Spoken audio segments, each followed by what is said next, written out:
ఆడపిల్లలంటే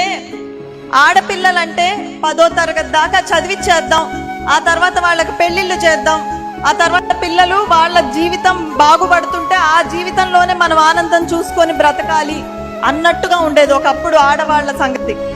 రాష్ట్రాన్ని, దేశాన్ని, ప్రపంచాన్ని మార్చగల శక్తి మహిళలకు ఉంది అని నమ్మిన నాయకుడు నారా చంద్రబాబు నాయుడు గారు, అని నమ్మిన పార్టీ తెలుగుదేశం పార్టీ.